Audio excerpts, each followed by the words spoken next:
Good afternoon, first-time authors and authors of all walks. Trust you guys are doing well. I just thought I'd come on today live and just talk a little bit about certain aspects you may not have considered when writing your first book, or if you have written books before, things that may seem obvious once you hear me say them. However, it's good to note and just review and consider what is going on within your own book. So today I really wanted to talk about the certain things that people can end up putting in their books that disturbs the flow, the reading flow, and the enjoyment of your book, from the reader's perspective. One of the common ones that I see, people who are highly educated and, they have PhDs and all that kind of stuff, they do love to reference and footnote a lot of things, and certainly that is important within a book. However, of course, references and things like that can be also inserted at the back of the book where people can, look up different things.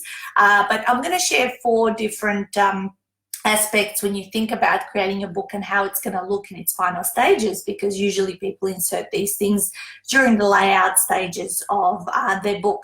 So the number one thing that disturbs the flow of a book are footnotes. I don't know about you. I always think about myself, and as I'm reading a book, if it's got a little asterisk or a 1 or whatever it is at the end of a word or sentence, I feel compelled that I have to read the footnote to understand that further, which disturbs the flow of what I'm reading, as I'm going through, consuming the content of the book. So footnotes can be very, very disruptive, to the reading flow. So consider, whether you can put certain references right at the back and separate stuff so the reader can just flow through the information really, really easily. The second thing that disturbs the reading flow is having a lot of links that take the reader away from the book. So say download this, or go here and grab this and look this up, and there's an awesome video and all that kind of stuff. What I would suggest with these, of course, certainly in some places it is important, but just don't overdo it. If you want to give the reader an amazing bonus, go for it. I am all for mentioning any bonuses in the early on in the book, somewhere in the middle, towards the end. But I have also seen books that are flooded with links and resources that take you away from the content, because you kind of again feel compelled. I want to check this out. They're recommending it, so I need to go there and check it out. If anything, if there's quite a lot of things and additional stuff that you do want the reader to have access to, maybe compile it all into one document, and then have one single link that's going to take them away to that particular document. When I was writing one of my books, Natasha Denman Reveals 1,000 Days to $1 Million Coaching Business from Home, I had a number of templates I wanted to give the reader, and of course I was writing about all the information and the way and journey and all that kind of stuff, and I actually compiled those 12 to 15 resources in one ebook, if you like, of templates. It was the companion workbook to that particular book, and I actually even put in a QR code in the book where people can sort of go and download that, but only put everything in one spot and one area. Another thing I saw really good in a book, which brings me to the third point as to what is disturbing the reader's flow in your book, is that compelling need to take action, or having the action points. And the action points are amazing, and I believe if your book is an instructional book, or it has solves a particular problem for a reader, gives steps and tools, perhaps consider also putting the action points at the back of the book, after the appendices, rather than having them at the end of each chapter. I have to say that I do love my action points at the end of chapters or takeaways or summaries, but after having seen and actually discovered some of these aspects of what disturbs a reader's flow, I will reconsider having my action points more towards the end of the book in one sort of checklist almost of what are the things that the reader needs to have done if they were to follow the particular system that they're reading about.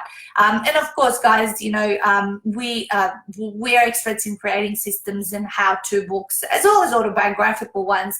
This wouldn't apply, of course, to fiction or children's books of any sort. But when you think about, you know, the action points, do consider maybe having them in one spot. And then the fourth thing is that a need where perhaps your book is laid out in a way that the reader feels that they need to be highlighting all the time.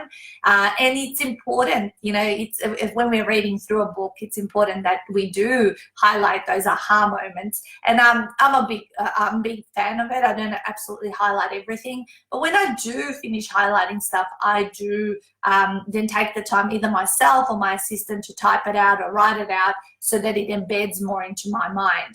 So just a summary of all of that, and consider how you would structure this in your final layout of the book. All of these things are important to have, like footnotes and references and the things, action points, and you know, the ability, you know, obviously you want the reader to be highlighting and to be getting extra value from your book, like in bonus links or resources. But just consider whether or not you're going to put them right then and there to disturb that flow that they may, you know, as we're reading, we get into a certain state of trance with the content. So therefore, you know, we actually do want the reader to go through and having read the whole book rather than get stuck and get distracted into doing something else, which could take them away from it. You know what it's like, you know, when people get on social media, they go to do something and then somehow they get stuck into the vortex of the news feed and all that kind of stuff. So do consider how it will be laid out.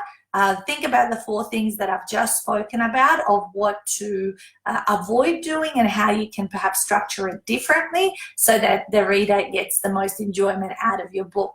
So that's me, some of my thoughts from you know, what I think would add value to you. And if you have any questions around this, as I know this video will be watched on recording after this, please post them in the comments and I'll be happy to answer any further questions. Bye guys.